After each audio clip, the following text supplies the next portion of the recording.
केशव नगर राज्य के एक छोटे से गांव में मोहन राम। नाम का एक सीधा साधा मेहनती और ईमानदार किसान अपनी पत्नी के साथ खेत में बैठा हुआ था। देखना, हमारी फसल इस साल बहुत अच्छी होगी। हाँ, क्योंकि मेरी मेहनत के साथ साथ मेरे खेत की जमीन पर तुम्हारी मेहनत का पसीना भी शामिल है। अर्चना। हाँ, नहीं, सारे गांव में केवल तुम ही मेहनती और ईमानदार हो। तुम्हारे पास जमीन तो कम है, लेकिन तुम्हारा दिल बहुत बड़ा है। कुछ देर बाद दोनों पति पत्नी घर चले गए।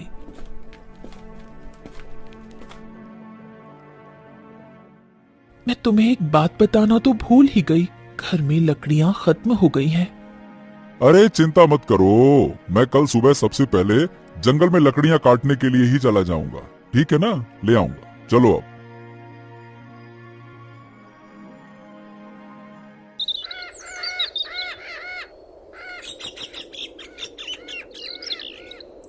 अगली सुबह लकड़ियां काटने के लिए जंगल चला गया।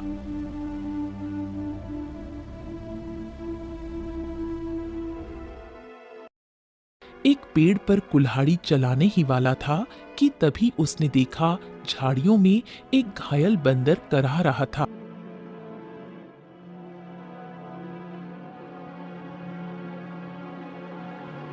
हे भगवान, बाप रे, इस बंदर को तो लगता है किसी ने बुरी तरह से घायल कर दिया है। जरूर किसी जंगली जानवर ने इसके ऊपर हमला किया होगा। बताओ भला, बेचारे का हाथ खून से भरा हुआ है। ओहो हो।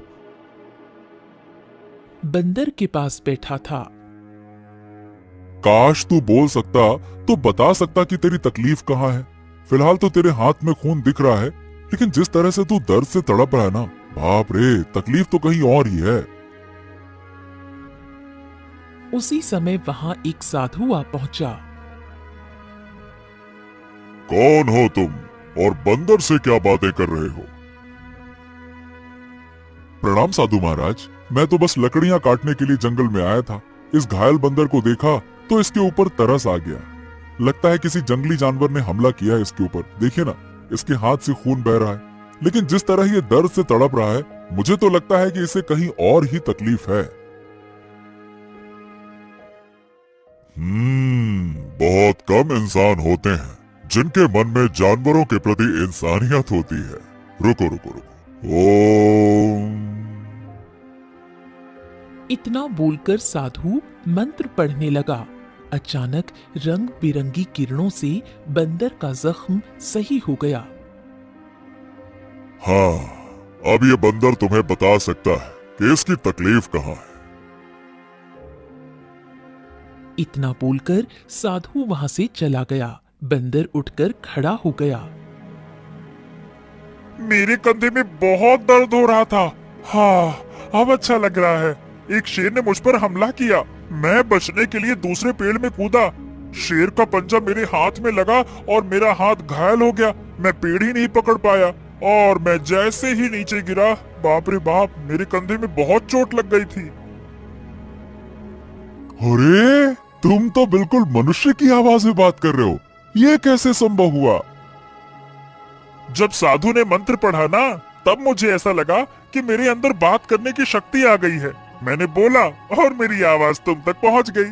लगता है ये चमत्कार साधु बाबा ने किया है। हाँ।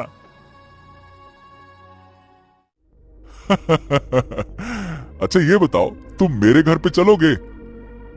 ओहो, अब तुमने मेरी जान बचाई है तो अब तो मैं तुम्हारे साथ ही चिपक गया हूँ।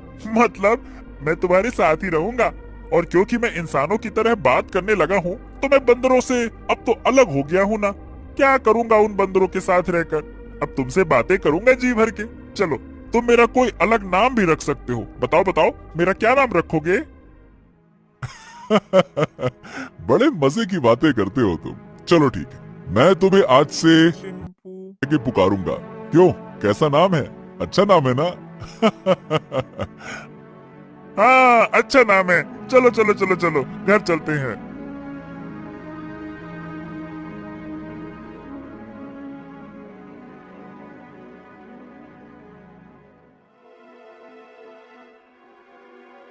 अरे ये जंगल से तुम बंदर को क्यों पकड़ लाए? मोहन राम पूरी घटना लता को बताने लगा। क्या क्या वास्तव में बंदर बात कर सकता है? अरे तुम स्वयं पूछ लो। क्या नाम है तुम्हारा? मेरा नाम चिंपू है, मोहन राम मेरी जान बचाई है और अब मैं उसका साथी हूँ। साथी क्या, अब तो मैं तुम्हारे परिवार का हिस्सा हूँ। हाँ, लता आश्चर्य में पड़ गई। समय बीतने लगा।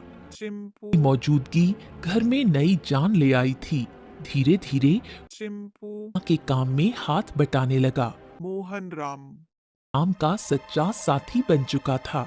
एक मोहन राम से बोला, मोहन राम अब मैं भी तुम्हारे साथ खेत में चलूंगा। क्या करूंगा घर में बैठे बैठे, मुझे भी चलना है। चिंपू खेत का काम आसान नहीं होता, बहुत मेहनत लगती है। क्या करोगे तुम वहाँ पे? अरे क्या करूंगा क्या, मैं भी तुम्हारे साथ मेहनत करूंगा। और क्या, क्या मुझे कम मेहनती समझा है क्या? बस डर ये है कि गांव वालों ने तुम्हें बोलते हुए देख लिया ना, तो वो न जाने क्या समझेंगे। अरे पर जब मैंने तुमसे पहली बार बात की थी तो क्या तुम डरे थे क्या, बताओ? चिंपू मैं दुनिया को जानता हूँ, हर कोई मेरे जैसा नहीं होता है जो तुम्हें समझ सके। ओहो, मुझे दुनिया से क्या है लेना देना, मुझे तो तुम्हारे संग है रहना। मेरा मतलब ये है कि मुझे बस तुमसे मतलब है, क्योंकि मैं तुम्हारा साथी हूँ। हाँ, मोहन राम गुराया और अगले दिन चिंपू को साथ लेकर खेत चला गया। कुछ ही दिनों में चिंपू ने खेती की हर बात सीख ली। अब वो मोहन राम उनका सच्चा मददगार बन गया था।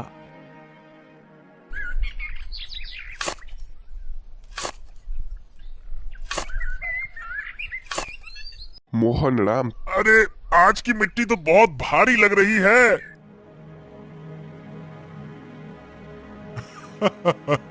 चिंपू अब तो तू पक्का किसान बन गया है, मिट्टी का भी फर्क समझने लगा है। चिंपू बात अब गांव में फैलने लगी थी और ये बात आखिरकार पहुंची जमींदार चौधरी के कानों तक।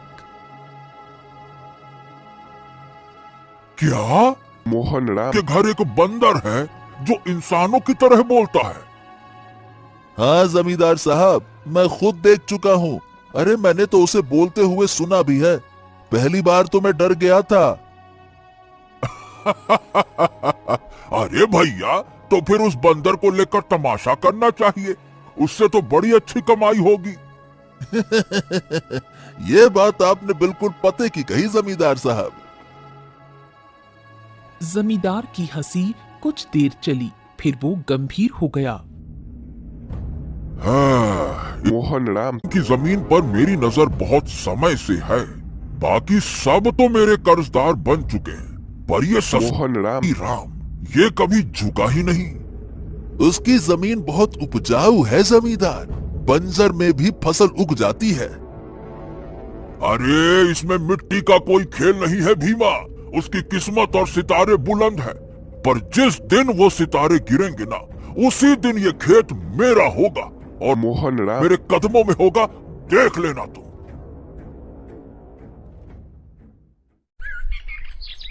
समय ऐसे ही बीतने लगा। एक दिन मोहन राम जब खेत से घर लौटे तो आंगन में बैठी अर्चना को देखकर दोनों के चेहरे पर चिंता की रेखाएं खिंच गईं। अर्चना क्या हुआ, ये कैसी खांसी है?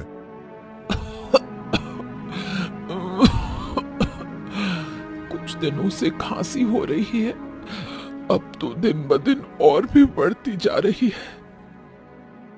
मोहन राम इसे नजरअंदाज मत करो, किसी अच्छे वैद्य को तुरंत बुलाना चाहिए। मोहन राम ने देर न करते हुए गांव के एक अनुभवी वैद्य को बुला लिया। वैद्य ने अर्चना अर्चना को ध्यान से देखा। मोहन राम देखो, इन्हें एक विचित्र बीमारी हो गई है। अगर समय पर इलाज न मिला तो ये जानलेवा हो सकती है।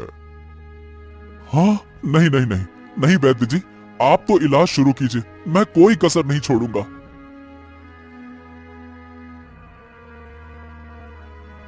उस दिन से मोहन राम उनका सारा धन अपनी पत्नी के इलाज में लगने लगा। हफ्तों बीतते गए और एक दिन ऐसा आया जब उसकी सारी जमा पूंजी खत्म हो गई। उस दिन मोहन राम घर पर अकेला बैठा था।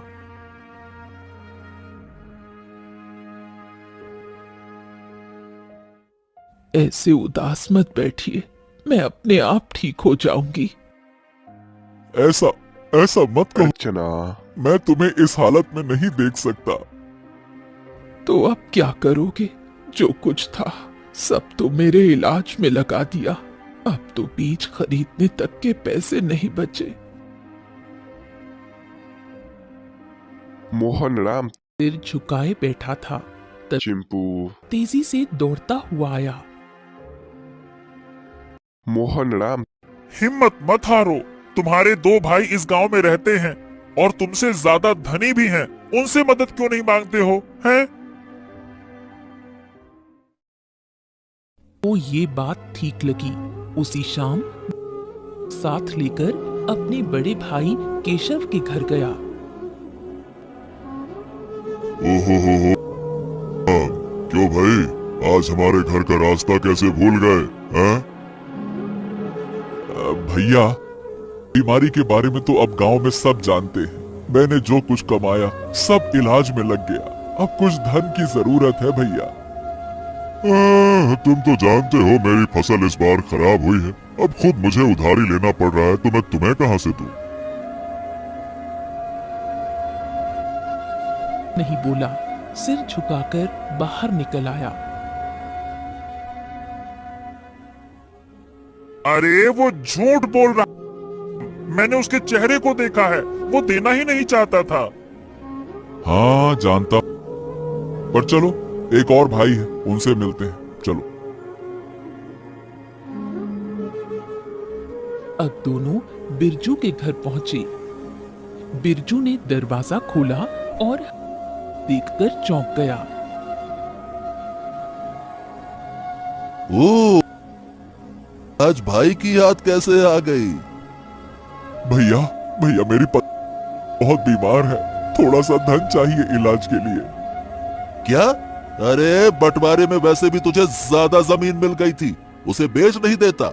मेरे पास धन का पेड़ लगा है क्या जो मांगने चला आया?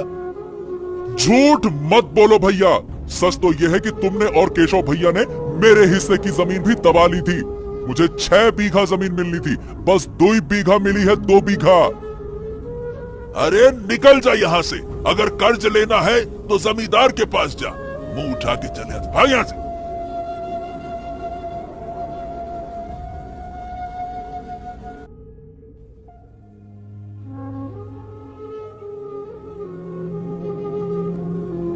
कैसे भाई है तो एक भी मदद को तैयार ही नहीं है। हाँ, इस दुनिया में इंसान ऐसे ही होते हैं, मतलबी, अपना पराया कुछ नहीं देखते। तो अब क्या करोगे? क्या जमींदार के पास जाओगे? हाँ, मजबूरी। मैं नहीं जाना चाहता था, इसीलिए तुम्हारे कहने पे भाइयों के पास गया। अब तुम ही बताओ, मेरे पास और क्या रास्ता बचा है, बताओ।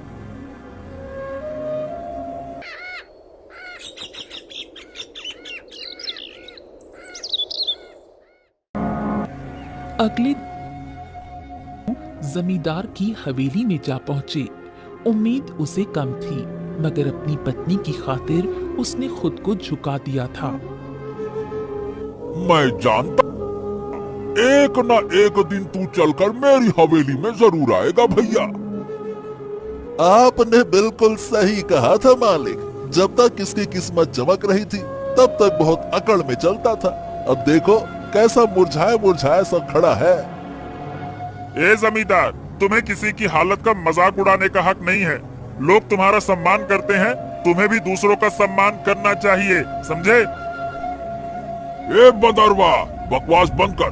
तू इंसानों की तरह बोलता है, इसका मतलब ये नहीं है कि तू इंसान बन गया है, समझा? हाँ भाई, बताओ बताओ, क्यों आए हो? क्या बताएं, आपको तो सब पता है, मेरी पत्नी बीमार है, सारा धन इलाज में चला गया, कुछ धन की आवश्यकता है। अच्छा अच्छा अच्छा अच्छा, धन चाहिए तो भैया मेरी शर्तें सुन लो। ब्याज 50% और बदले में कुछ गिरवी रखना होगा। हाँ, मेरे पास कुछ बचा है क्या जो गिरवी रखूं? जो सोने के आभूषण थे वो भी इलाज में बिक चुके हैं। अरे है ना, क्यों नहीं है? तेरे पास 2 बीघा जमीन है, भैया उसे गिरवी रखो, वक्त पर कर्ज चुकाएगा तो जमीन तेरी वरना मेरी, सीधा हिसाब। बोलो भैया। में पड़ गया। उसे अपनी पत्नी का जीवन बचाना था, मगर कीमत बहुत बड़ी थी। अरे ये तो सरासर अन्याय है। तुम किसी की मजबूरी का फायदा उठा रहे हो। ऐसा काम कभी कर्ज ही नहीं चुका पाएगा। पहले तो तू इस अपने पालतू बोलने वाले बंदर को ले जा यहाँ से, नहीं तो मेरा मन बदल गया तो हो गया तेरा काम। जब से आया है पटर पटर पटर पटर। चुप कर। चलो मेरे साथ, ये कर्ज मत लो, चलो। मेरे पास अब और कोई चारा नहीं है। अरे तुम बस चलो तो, मैं तुम्हारी मदद करूंगा ना। हाँ चलो मेरे साथ। आ गया। हवेली के भीतर जमींदार और भीमा गुस्से से खौल रहे थे। ए मालिक, तो हाथ से निकल गया। अरे चिंता मत कर बेटा, मजबूरी उसे फिर लौटाएगी। कितना दूर जाएगा वो?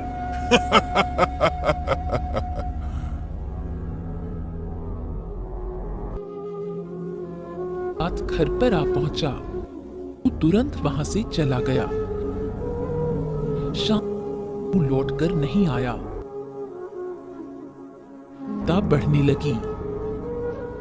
चिंपू, तक क्यों नहीं आया? कहीं जमींदार ने उसे कुछ कर तो नहीं दिया? अरे पता नहीं कहाँ गया, मेरा मन भी बड़ा बेचैन है। रात बीत गई। सुबह सूरज की किरणों के साथ ही चिंपू, वहां पहुंचा, हाथ में एक चमकती जड़ी बूटी के साथ। चिंपू, तू कहाँ था?